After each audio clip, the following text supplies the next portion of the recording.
Welcome to Channel Squared, where we connect with you, the divine, and channel here with you live. I'm Heather Marie, founder of Soulgate. And I'm Jody Lynn Craven, founder of Abundance Consciousness. And today we are talking to Dr. Lindsay, the creator of an up-and-coming Energetics and Embodiment Course for mamas. The thing that's so cool about Dr. Lindsay is I have known Dr. Lindsay for at least close to 20 plus years, probably, right? I think that's about how long we've known each other. And when I first met Dr. Lindsay, she was beginning her chiropractic practice, and she does something really cool in her chiropractic practice called network spinal care. And this is like life-changing because it's kind of like the energetics more of the and I'm going to let you talk about it, Lindsay, because I'm probably going to totally just jack this up. Go ahead. You're doing great. You're doing great. My understanding of it is, you've got your regular chiropractic care that's like the crack and pop type of care, right? Like where you go in and you get adjusted. And this is like in the energetic body.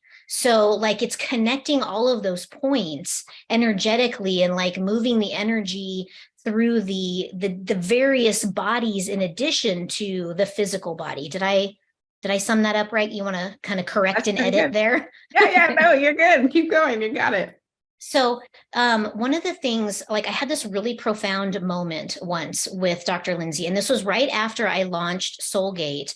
I have a little wiener dog that died very tragically all of a sudden, right before I launched Soulgate. And when I went in that day that he died, I went in for a treatment with Dr. Lindsay and myself and my husband, and we were just grieving so deeply. I mean, it was very, very traumatic. And I remember like we drove around all day. We already had this appointment set up and we were like, we're not going to cancel last minute. We're just going to go. And so we showed up and we were both like a couple of zombies when we walked in, and she went in and she treated us. And it was like she just took all the pain away.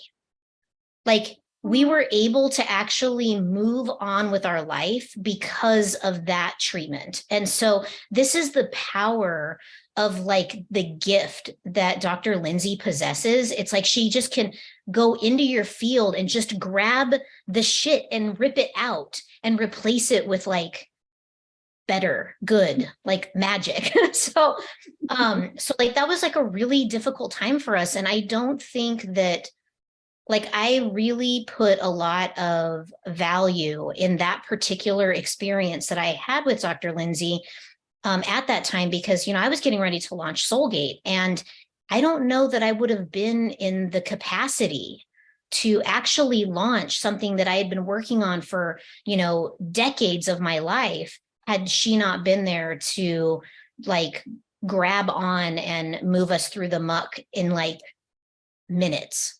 So anyway, my dear friend, Dr. Lindsay, I'm so excited you're on the show. Tell us more about Network. Tell us about your new program. Like, what are you doing? What are you up to? Just spill the beans. Well, first of all, thank you for that amazing testimonial. I've been honored to be in practice. This is my 13th year in practice. And I just had a baby. She's 6 months old. You might hear her in the background through our conversation today. But I have been able to kind of take the experience of being in practice and then the experience of motherhood and had some major hits on what we're needing to bring forth in the field. Someone had described it, and there's a lot of different textbooks about this, but the journey of bringing forth life into this dimensional reality is definitely a portal. It's a huge portal. And I had felt that open up probably 2 or 3 months before she was born. I was still in practice. I was, enjoying what I was doing. I've done a lot of energy work physically, what Heather described, but then I've also done a lot of coaching with people over the years. And so I was in this place where I really needed to take some time off and take a step back and like observe this portal. And so this is my first real big like emergence since that. I would say for me, this kind of like last 6 months since she has been born, I was really called to stay in that bubble. A friend of mine before I had her said she only does one thing a day, whether that's a phone call or an outing or, like some kind of appointment. And I really honored that. And so what I had time for in this moment of my life was to reflect on what we really need to understand and grasp in terms of energetics and embodiment for, I would say, not only just optimal motherhood, but our own feeding of our field. Like what you said, like I had gone into your field, if you want to say it that way, and helped release something that was stuck. And so I think that culturally and in our society, we're not aware that there is this very pristine time after we have a baby where the energetics and that consciousness can kind of like be reworked, rerouted, cleared up, cleaned up, intentionalized, because you have this new being who's pure and clean and has no residuals, has no filters, has no trauma, that's ready for your input and for your dynamic collaboration. And from a neurological perspective, I'm a chiropractor, so I'm trained in neurology, which is like something people don't understand. Actually, I'll just give a little plug on chiropractic right now because I think it's amazing itself. But chiropractic, it really is the care and the health of the nervous system. And typically what it was is just hands. So it's really our hands taking care of someone's nervous system, which happens to be housed in their spine.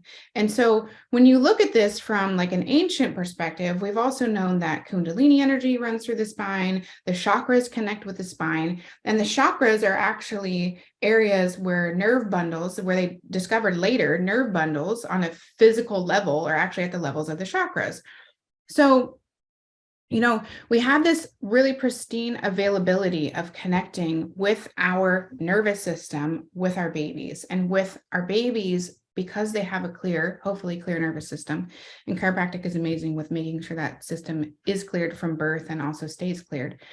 We can create something totally new. And I think it's a rebirth and a new birth for mothers also. And so I'm just very excited about this potential of helping people move through this season of life in a more intentional way. And we can talk about this, through this hour, but for me, really, it was taking that network spinal energetic awareness and the nervous system awareness, and then the consciousness piece from this portal and from this experience of clarity and kind of this hibernation that I was able to have, and looking at how do we bring these two together and teach people really simple but profound concepts that would help them so that they can feel more empowered in their mothering, so they can feel more embodied, so they can have more energy, so their children are regulating better. And so I've really been called to bring this information forth in a new way. Once I kind of got out of my own way, we all, especially as healers, and I would say entrepreneurs, were like, oh, am I ready to bring this information forward? And it was like, Heather asked me, hey, do you want to come on? I'm like, oh my gosh, this is the time. This is the time. Like, I'm ready. So yeah, I'm just really excited to be here today. And I'm excited to talk to you guys about all this potentiality and hopefully give your viewers some textured pieces that would help them, whether they're new mothers, seasoned mothers, they want to be mothers. Most women in our lifetime have some calling of mothering, whether it's to a pet, a human baby, adoption, whatever, but there's usually some kind of little texture that we have, that's this little mothering thing that's somewhere in our field. So wow. I think sorry, go ahead, Heather. Well, I just wanted to talk for just a second about the hibernation, right? Because I think that this is such a powerful time, and in anyone's life, anytime they have the opportunity to do this hibernation period that you're referring to, I think is really important. A lot of women will go straight from working to birthing and then back to working again. And the hibernation period that they get is, maybe only 4 weeks, 6 weeks, 12 weeks. When you think about that amount of time, it's so short, and you have so many life changes and so many adjustments that are occurring in that time frame that you don't even really get to do the hibernating. And so I think that it's really beautiful, and I highly recommend for any woman that is listening to take a point in your life, whether it be at the time that you have a child or not, that you take some time in your life to actually kind of pull in, go into this introspect time period where you can assess, where you are, in your life, how you're experiencing your life, how you're moving through life, and, how you want to show up in the world, at the end of your hibernation period. And I think that that is really beautiful work. And I really honor you, Dr. Lindsay, for doing that work, because the product of you taking that time is really going to change the world for many, many mamas.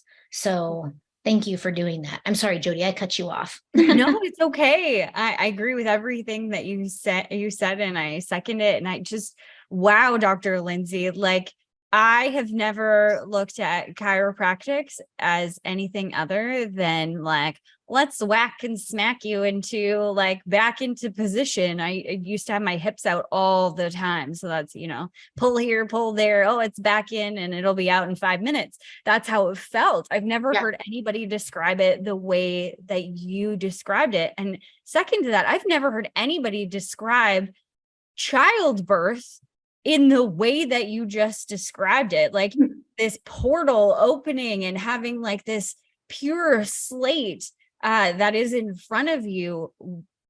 Holy crap. It just blew my mind as you were speaking, the depth of what I wasn't seeing before. And I'm really excited to dive more into this. And I know before we got on the call, we started talking about what's kind of missing. And I feel as though, and there's a part question, part statement, I guess, I don't know. I feel as though our society in some ways is moving away from that family dynamic or having a family. There's a lot of women out there, not right, not wrong, just an observation that I'm seeing, that are no, I don't want to have a family for whatever reason, or trying to have a family and can't have a family. And so I think that this conversation is right on point, and maybe we can touch on how this energetic side of things is perhaps affecting that as well. Absolutely. So you hit on a few things that I would love to dive into. We can go down the pathway of the biology and, toxic load and EMFs and all of that stuff, and why it's harder to conceive or have a child naturally these days. But then also the glorification of our culture has put this productivity on women as if we have the same energy, resourced or drive as a man. If you look at a 9-to-5 typical week, that works fine for somebody whose biology runs at a consistent pace on a day-to-day basis. Women do not run like that. We have cyclical cycles. We have cycles. We are cyclical. So it may work for you to work a 9-to-5 1 week out of the month, but that's not going to be sustainable for you for months and months and months and months and months. And so we hit this place of chronic fatigue, or we hit this place of, our wall, or we start to feel our energy being drained because we just don't have that same kind of resource. And it's not a bad thing. It's actually our power, because we are more connected with seasons and cycles, and the ability for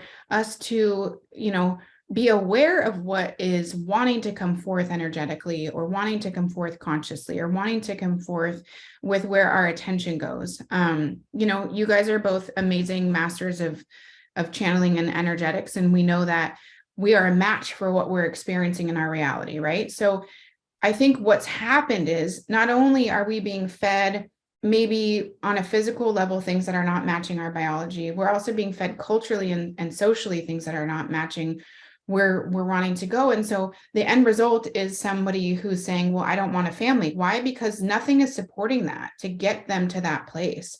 Unfortunately, and I can give you a little bit of this, but I'm a sole proprietor, I'm an entrepreneur, and I didn't get any maternity leave. I got $0, no dollars from the state of California, no dollars from the federal government. I was flabbergasted because I'm a good citizen. I pay my taxes.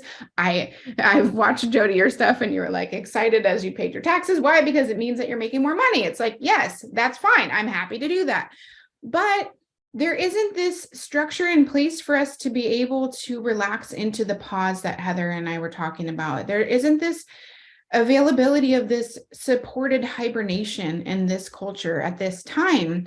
And it's actually like looked down upon. Sorry for interrupting you, but like no, you're please. not productive. Yes. So it's looked down upon in our society of like, oh, you got to take off this time. And I remember feeling that pressure too of like, how am I going to do all of these things and have a baby at the same time? Like that's crazy. So then here's where this goes.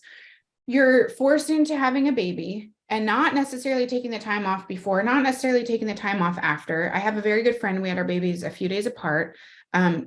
She was having like this kind of existential crisis because she had to send her baby to daycare and her milk supply ended up drying up. And it was like this whole thing. And it's like, well, she wasn't supported to be able to make this decision for what was best for her family. And I was on the phone with her last night and she was talking about, wanting to create ways of passive income because she's like, I can't do this anymore. Like I had this moment and I don't have that moment anymore, but I can change it now moving forward. And it was like kind of a heartfelt, like deep moment for her to touch on, but it was so indicative of what is present in our culture at this time.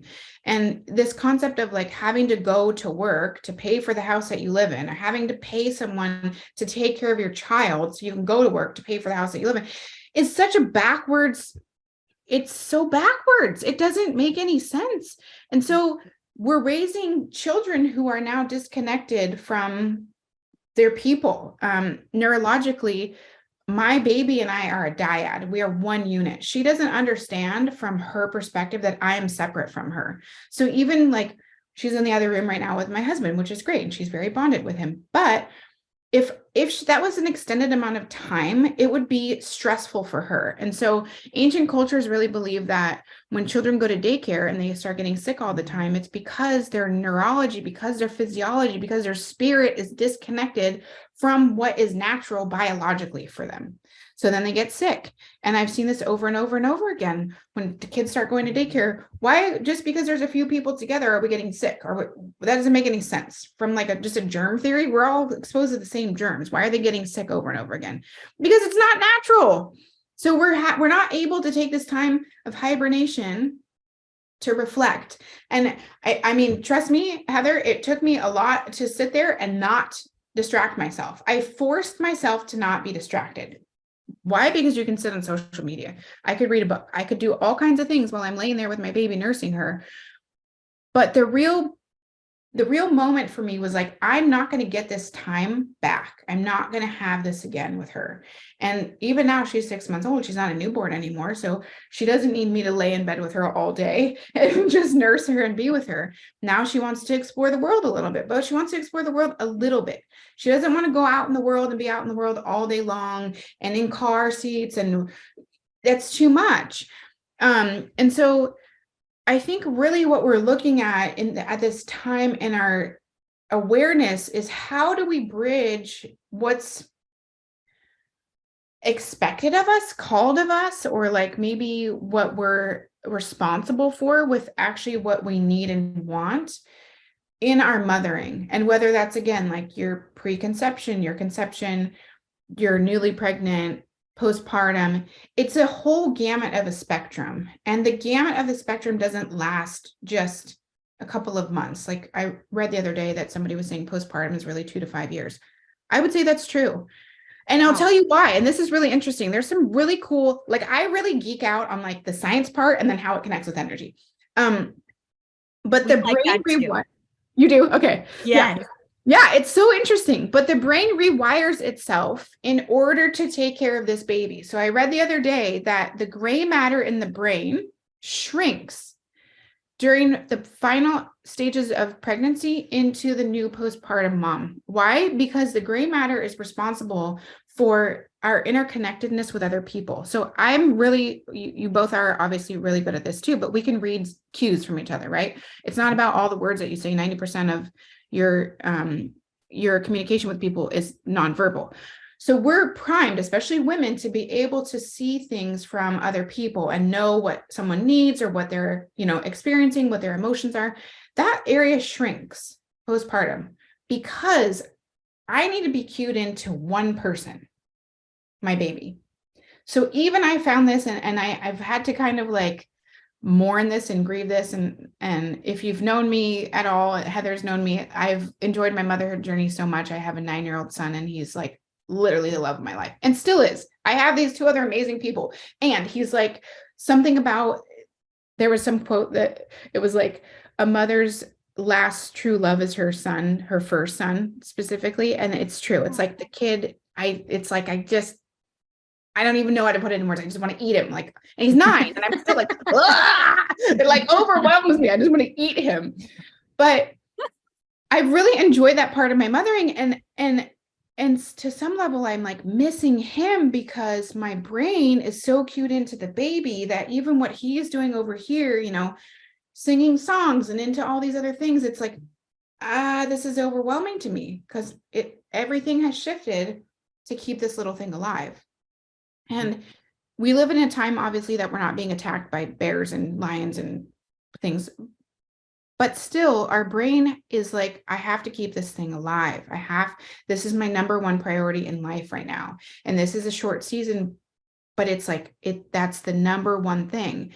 So I think it's really hard also for women to go back to work or to have to manage a lot of other things outside of taking care of this baby, because your brain actually cannot do that right now. Like, even me sitting here with you, probably after this, I'm like, whoa, that was a lot for today, because my brain is, and it's not like postpartum brain makes you stupid. There's like this cultural thing too, where it's like, oh, you forgot everything. And it's like, well, yeah, because I'm supposed to forget everything. It has nothing to do with me not being a productive human being. It has to do with me actually being more productive in this one area intentionally, so that our species can keep going. So yeah, so there's just so many layers of this that I think that women come up against in this journey, and then we're having to kind of navigate. We are in a cultural time right now also where you're a strong mother if you disconnect from your child, if you're able to sleep train them, if they sleep in another room without you and you don't respond to them. And it's culturally acceptable to let them cry in this crib for however long it takes. But like, if you did that outside, that'd be child neglect. But in the walls of your own home, it's acceptable. Like, I don't understand how this makes sense, but we're fed that this is the way that you're supposed to do it, because it creates a child who sleeps through the night. Why? So you can go back to work, or you can tend to your other responsibilities, or your husband, or whatever. And it's just so backwards biologically that it's creating all this disconnect within us, in our neurology and our ability to connect with our babies and have them feel that they're safe and they're okay. And if you look at this and the long-term impacts with, autism, ADHD, all these kinds of anxiety disorders. Kids are more anxious and depressed now than we've ever been in human history. And I'm not saying this is the only reason why, but I can't help but feel like this is a part of it. So I think really we have to take accountability for what we're doing as moms. And I wish it wasn't just, if you have a lot of money or you have the financial capacity, I wish it was more, hey, this is so important in your life and in the evolution of our species, that we're going to make this time for you feel safe and connected and supported, so that you can do this. Because to me, there's really nothing else. Like, what's the point of anything else?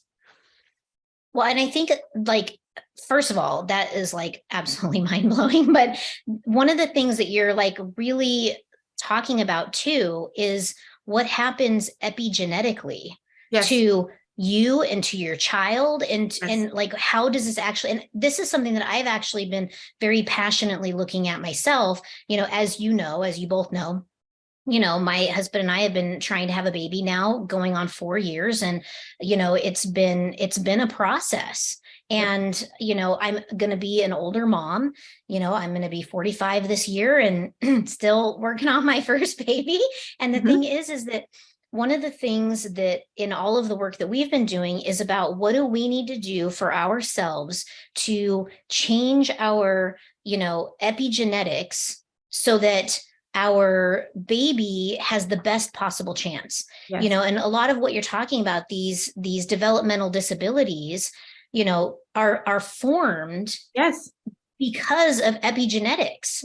And so I think that this is so important, the work that you're doing, because this is something that this changes the future of humanity. Yes. If we don't clean this up now, it's only going to continue to get worse. And the thing is too, if you look at like epigenetics, your cells and your DNA replicates based on what your environment is telling it to do. So if you have a stressed out mom who's pregnant, her baby is going to have a very different DNA composition than a mom who's able to create spaces in her life. I mean, obviously we all have stress, but create spaces in her life where she down regulates her nervous system. And we are not taught these skills. It's like, we could go a whole lifetime and never even have this. But I will say there is a little bit of this care of the nervous system. The nervous system is now coming. It's a hot topic these days. And I'm like, what? We're doing it here. So there's stuff that's happening that people are starting to become a little bit more aware. Co-regulation. You can hear that word sometimes throughout, people's topics of hot topics. And I can talk a little bit about that, but that is a very good way to help the epigenetics create the cells for the child to have their most optimal possibility for them in life. And I will say that the process of doing this and the impact on my own daughter, watching her and her ability to like actually be present, like she's maybe seen this screen a few times in her life. She's not around screens. We don't take her out a lot. Like if she's out, she's like this, and then she's kind of done. But people will comment all the time, she's so calm, she's so happy. I'm like, well, yeah, because my job, in my opinion, at this time is to help her downregulate her nervous system. The world is stimulating enough. She's going to have plenty of time to be out in the world and be way overstimulated. We might as well take the time now to create a healthy foundation so that she doesn't get overstimulated. Because I have seen the opposite effect, kids on screens and kids who are just bombarded with constant stimulus. It's not good. And they can't regulate themselves. Children are not made to regulate themselves. The brain doesn't. Adults can't even regulate themselves. No. As you're talking about this, I'm like, most adults don't know how to do this. Like we need to teach the foundation for the adults too. Which is like part of why I'm passionate about the chiropractic piece in this, because the chiropractic piece, especially if it's a gentle, non-stressed way of doing chiropractic. And you mentioned like you go get popped and cracked and then it goes back out. Well, then that's not really changing the neurology. I love chiropractic. I love the blanket of chiropractic. And I'm also very keyed in and excited about and committed to the possibility of retraining the nervous system so that you don't have the same things happen over and over again. And Heather can probably say this. It's like, if we're not changing how your neurology is functioning, then it's not really doing anything, because your structure is going to follow what your nerves are telling it to do. So nerves tell muscles what to do, and then they pull on bones. If you're just going bones, you're not doing the neurology, right? So you can pop your knuckle all day long. Did I change my neurology? No, probably not, right? It gave a little feedback to that joint, but it didn't tell my body to do something different. And so I think that's where these other pieces come in. It's like we need practical pieces of hands-on application of downregulating the nervous system, not only for kids, but yeah, for adults. And this needs to be part of our health and wellness. It's not just what you eat and if you exercise or not, or meditate. It's like, how is your system regulating? Because the piece of co-regulation, if my neurology is stressed and I'm with my children, they're automatically going to feel that. And we don't talk about that. Like if I am a stressed out individual, I'm experiencing a lot of anger, I'm experiencing a lot of stress, my children are going to feel that because they co-regulate. And I'm the one that's showing them what's essentially like what's expected of them in their life. We learn in childhood. We all have, as much as I would love to say no one has any trauma, even if you had a perfect childhood, there are pieces where you learn certain behavioral characteristics. It wasn't necessarily just what your parents said to you. It was how they interacted with their own environment. And we went, oh, that's normal. This equals this. I'm going to do this. So I think it's really important for us to be able to talk about things with our kids and also teach them that these are the skills that we use to help regulate ourselves. Why? Because it's super important. I want to feel good. I want to be nice. I want to be kind, but I need to be present with what's there for me so I can heal it and fix it and then show up and continue to do that. Profound. Yeah. Mic drop. Okay. I want to talk more about this regulation and like, okay. how do we like to tell our audience, tell us all of the things on like, what are some tangible things that we can start to do, whether you have kids, you don't have kids, whatever, all the things. Just Okay. Dr. Lindsay, please tell us all the things. Okay. All the things, everything. Okay. Okay. So I think the first piece is really taking an awareness of where your attention is. You know, where our attention goes, our energy flows. This is a very basic concept. If we can take account of that first, that changes everything. So you can be sitting and having, you know, a cup of coffee or a cup of tea or a glass of water, and you're aware of what's happening in that moment. Our neurology is keyed in to be able to be in the moment. Everything else is either past, present, past or future. Let me say that. It's not right now. And so we get locked in these places where we think, oh my gosh, because it's happened in the past, it's going to happen again. Or I'm worried that that's going to happen again in the future. And then we start freaking out, or we start telling ourselves stories of, I'll be honest, like my biggest thing is that I have to become aware of is I'm concerned about what that person thinks of me. Do they think I'm this, and this? What does that matter right now? Nothing. It's just a story. So the first piece is really becoming conscious of where your energy is. And then you can do practices that help support that. So I love like just being conscious when you're bathing. It doesn't have to be a bath. Some people don't have a bathtub, but if you're in the shower and you can be conscious of how the water feels coming over your body, if you can take a moment to actually be present with yourself, to let everything else go away. That's an easy way that everyone typically bathes, hopefully every day or every other day. You do you, but it's an easy way to allow yourself to take time to be present. So I would say something like that is really, really, really key. What I've been doing lately is when I wake up in the morning is not get on my phone. Maybe I look at it for the time, but my first thing that I like to do is get up and go outside. It doesn't have to be a long walk. You don't have to like go exercise or anything. I used to be that girl, get up at 5 a.m, go work out, but I have a baby now. So I get up and I usually go outside. Why? Because it's a natural thing to do. We would have done this throughout evolutions and eons of history. Obviously not all parts of the world, all times of the year you can do this, but if you can, even if it's for 2 minutes, you're just engaging your neurology, engaging yourself with your environment so that your body can go, oh, this is what it's like to wake up at this time. And then your circadian rhythm starts to kick in. Your body starts to relax into the day. You're not just running to the kitchen, getting your coffee, getting your kids to school, looking at your phones, 10,000 emails. The loop begins. So then it's like already within 5 minutes of waking up, you're failing. What is the point of that? We cannot live that way. Like we need to take time to give ourselves wins, right? So that would be those are the like maybe the first couple of things people can do. Become present in the moment.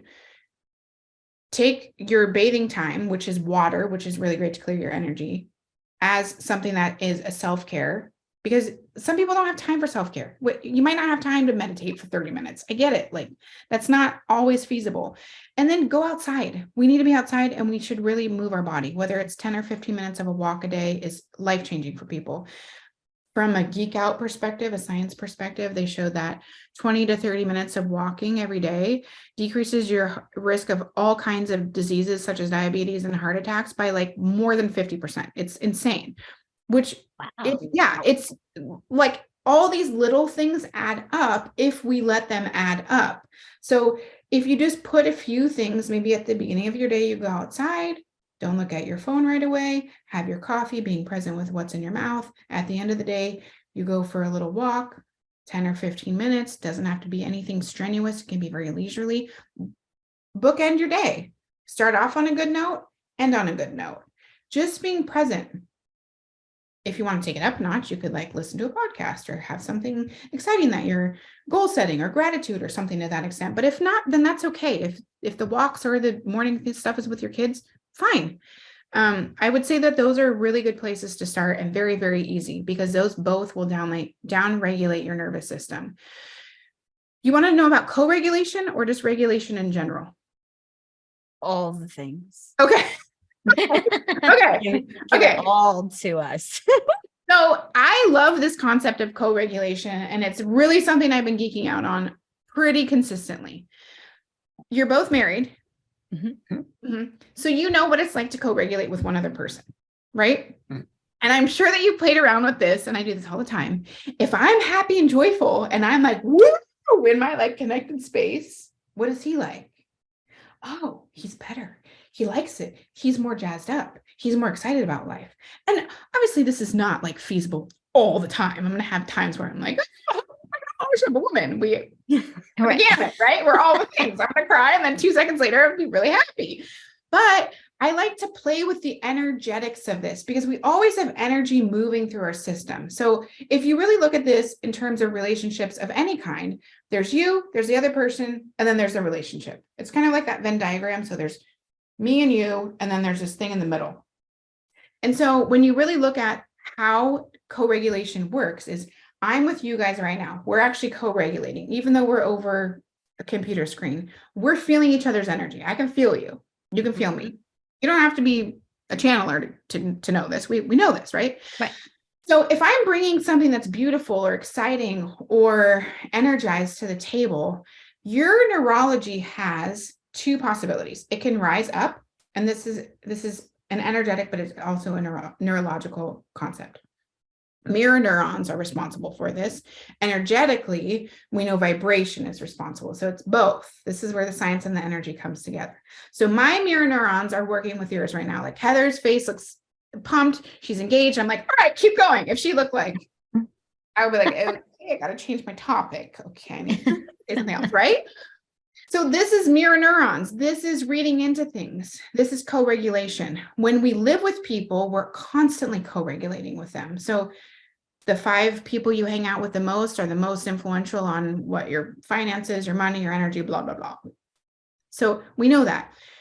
But we can change the dynamic by what we're aware of in ourselves and what we're working on in ourselves. So if we are actually doing these very small pieces of self-regulation, self-care, and becoming aware of our own energy, we're going to come to the table of a co-regulation relationship with more available.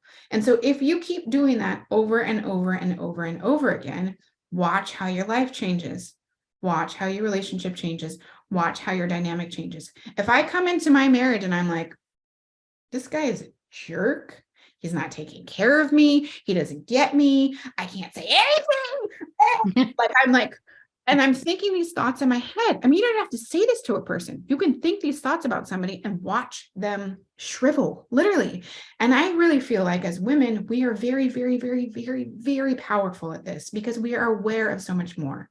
Mm-hmm. So feminine consciousness is very diffuse. It looks at everything. We can look at so many interminglings of lots of different things. We're aware of everyone's energy in the room, everyone's emotions. What does this person need over here? It's part of who we are. Men, I should say masculine energy is pinpoint focus. It is task oriented. It is about the target. So it's this way. It's one thing, right? They don't have the same capacity. Your husband could love you, but you're like, hey, I need to talk to you about blah, blah, blah, blah, blah. And he's like, not a good time. And you're like, but we're like, you could call me and I could be on the phone with someone else. I'm like, oh, hey, Heather. Yeah. Okay. Got you. Yep. I'll call you back in 5 minutes. And then I go back to this conversation. They're not the same. So in my opinion, we have this beautiful capacity to do this in a beautiful way with everyone in our lives, whether they're women or men, but specifically when we're living with people, because we're always regulating our nervous system with them. And if you look at this with babies, if I am not in a good mood, if I am stressed, if I am depleted, my baby feels that. And she's going to know something's off. Something isn't right. Her epigenetics, her DNA in that moment is like, mom's not okay, right? I don't have to be perfect. I'm going to hit places where I get frustrated. Nursing and having a baby bite you sometimes will get you there. Most likely. Oh my. Definitely.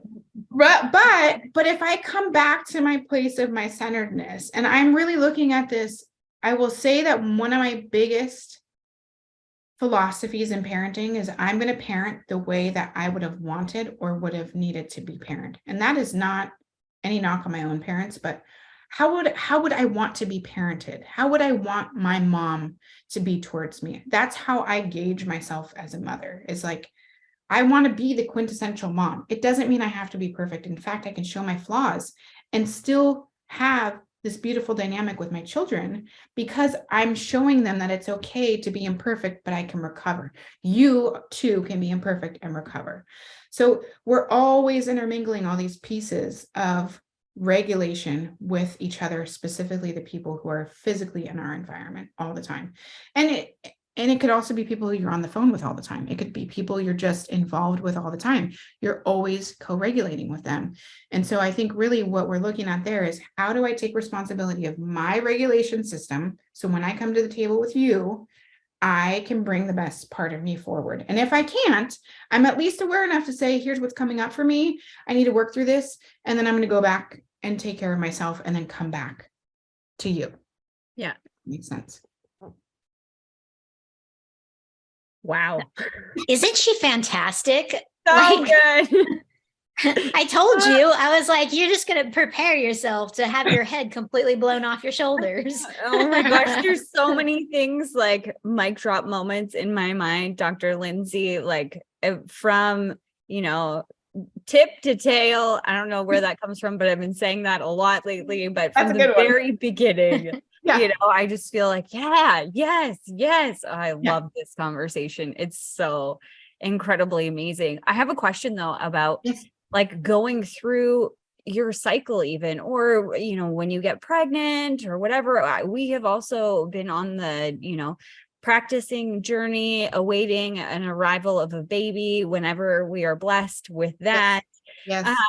And, like that, even just going through the like regular cycle, I find sometimes during the month, my emotions way harder to navigate through. And the more that you like pile on, and, having 2 separate ectopic pregnancies in the past, when I was pregnant, I found that intensified, and I was like, I can't get a grip on things.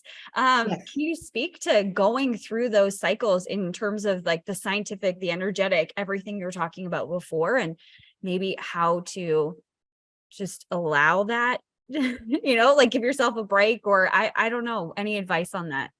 Yeah. So if you look at it, first I just want to give a little testimonial, because I really believe in the miracle of pregnancy. I had one son, he is 9 years old, and I had no signs of fertility for 8.5 years. I counted it was 100 cycles. Wow. And I got everything. I didn't get everything checked. I went and got checked, and they're like, well, I don't know. Like, we don't find anything wrong with like your uterus or anything like that. We don't know. I didn't really go down the rabbit hole, because I was like, I don't want to go find out everything. But I had 100 cycles with no fertility. And then I did a bunch of clearing of stuff and prayed and did a cleanse. And I realized I got pregnant with my first son after a cleanse also, and pregnant. So 8+ years of trying, but not preventing, trying, but not preventing, let's call it, nothing. And then a baby. So just hold your vision, hold what's possible. If you feel those little souls, if you feel that you're meant to be a mom, I am like, it will happen. I just believe it will happen. And hold on, I want to interrupt for just 1 second, because Jody doesn't know this about you, but Lindsay is in her 40s. She's in her 40s. So like, I know that women tend to get really hung up in this, like, I'm too old. Oh God, I'm missing the boat entirely. Since I've been on my pregnancy journey, especially of late, I've been a part of a lot of like mamas groups and stuff on like social media. And, the things that people say about the advanced maternal age or geriatric maternal age. In my case, I'm like practically a dinosaur. So I know a lady who had her first baby at 47. Yeah. So, I mean, the thing is it's like, like, here you can have all of this stuff stacked against you, and it doesn't even matter because it's truly a miracle. I think it was something that, what's her name? Your lady. I can't remember her name right now. Dr. Cleopatra? Yes, she was talking about like how you're really only fertile like 12 days out of the year or something. So it's always a miracle. It doesn't matter how old you are, it's always a miracle. But yeah, I want to take that concept and put it in the field of like it is normal, healthy, and okay to have babies later in life. There's nothing wrong with you. It just, I really think that they come when they come. They're ready and they will come when they are ready and it's the right time. And I'm so grateful that my second child was such a huge gap from my first one. So yeah, I just wanted to hit on that. So please, everybody listening, stay the course, believe in the miracles because they really do happen. And I've seen this over and over again in practice. My initial practice for the first 8 years was all pregnancy and pediatrics. And I've seen this so many times and it is always a miracle. And don't lose hope because it can happen. It can happen. The cycle part. So if you look at the cycle of a woman, 28-day cycle is an average of something like a 36-day cycle and a 24-day cycle or something. They just pick 28 days. But not everyone has a 28-day cycle. I think mine's usually like 30 or 32 days. So the first part of the cycle I believe it's from ovulation until we start bleeding, except for like the last few days before we start bleeding. But from ovulation until let's say 3 days, 4 days before bleeding, that's a really good time to do creative stuff. We're kind of like in this creative mode. Why? Because there's a possibility of creation, right? So we're usually like, woo, like we stop bleeding, we're going for it. Oh, excuse me. It's really after we stop bleeding until ovulation and a little bit after. Let me rewrite that. It's a possibility. There's a possibility there. There's a possibility of creation. Once we're through that phase of the ovulation where it has not been fertilized, then things start to slow down. Then we start to get a little bit more emotional. We're more fatigued. We need to hibernate a little bit more. And other cultures and throughout history, when we were bleeding, we would have left the tribe and gone and literally hibernated. And this is true with postpartum and every other culture in the world besides modern day life here. After they have a baby, they hibernate. The first 40 days is like a standard practice in most other countries and cultures around the world, even today. There's a wonderful book. It's called The First. And they go somewhere like assuming they can, but they go in their house. They stay in their house, and visitors maybe come drop some food off. But it's not about like this. Everyone touch the baby and breathe all over it, and like let's overwhelm the mom's neurology. No, they stay home like 40 days of like maybe someone coming in, cooking or cleaning and like holding your baby while you shower. But really, it's a hibernation period and there's a reason for it. So it's the same in our cycle when we're bleeding and the few days before that where we slow down. Responsibilities are not as important. If we lived naturally, you would work or do all of your fun things from when you stopped bleeding until right before you started bleeding. So that first 2 weeks, then you would kind of like, okay, I'm going to slow down, take my responsibilities way down. I'm going to take a lot of time to self-nurture and I'm not going to overwhelm myself. Then we bleed and we do nothing. We lay around, we eat, we sleep. And then when that's over, we reemerge. Why? Because it's a cycle. So it's like you come up and out. You're really, really productive. You're out in the world. You're having so much fun on trips with your girlfriends, out doing things. And then you're like, now I'm going to start slowing down and I'm going to go into my hibernation and then I'm going to hibernate and then I'm going to come back up. So this is a cyclical experience of the feminine flow of life. And they've shown that this is true even after we stop bleeding, even after we stop being fertile. So later in life, it's still true that these cycles happen. Why? Because we're still run by hormones and our hormones affect our energy and our energy affects our energy body. So it's like science and energy are all intertwined. Yeah, that's what I would tell people is like, follow the energy of what's present for you. Like sometimes, and I don't know if you guys can relate, but sometimes I'm like, I don't really care that my house is a mess right now. Like, I don't care. I just don't want to do anything. I don't want to do anything. I'm not doing anything today. And then maybe the next morning I'm like, get up and I start cleaning everything. And I'm like doing all the things. And I somehow got like 17 days worth of cleaning done in like 2 hours. I'm like, wow, that was amazing. Why? Because the energy was right. So we're always being called to be present with the energy. Maybe it's not the time, the season, or the moment for you to be super productive. And we just need to be honoring of that, because we're not men. We're not meant to work 9 to 5 every single day, the same thing over and over again. It's just not feasible. Totally. 100%. 100%. Right? Yeah. I mean, I think that, having that cyclical nature is, a lot of people will think maybe it is a bit of a curse at times, right? They might be like, oh man, I'm just so tired. And oh man, I got so much energy and I got so much to do and I just got to get it all done. And then there's times when it's just like, God, what a blessing this is that I've got this, this extra energy to, get it done and do the things and whatever. But, this has been so wonderful. Thank you so much for coming. You're welcome. And being on the show. Yes. So, Dr. Lindsay, for those of you who have hung with us here to the end, you can find Dr. Lindsay. She has a private practice in Encinitas, California. So she's also going to be rolling out a program. And you'll be able to find more information of that at drlindsay.com. And we'll link all this information for you in the show notes down here. And if you enjoyed the conversation, don't forget to hit the like button, subscribe, share it with your friends. Everybody needs to find Dr. Lindsay. So, Dr. Lindsay, to take this home for us, tell us a little bit briefly about what your program is going to be like, so that the mamas can find you and can get the support that they need. Okay, so my next, I would say, venture after this hibernation is really bringing forth the practice of embodiment and energetics in motherhood. And so I'm really excited to teach people more about all of these concepts so that they can utilize this in their everyday life.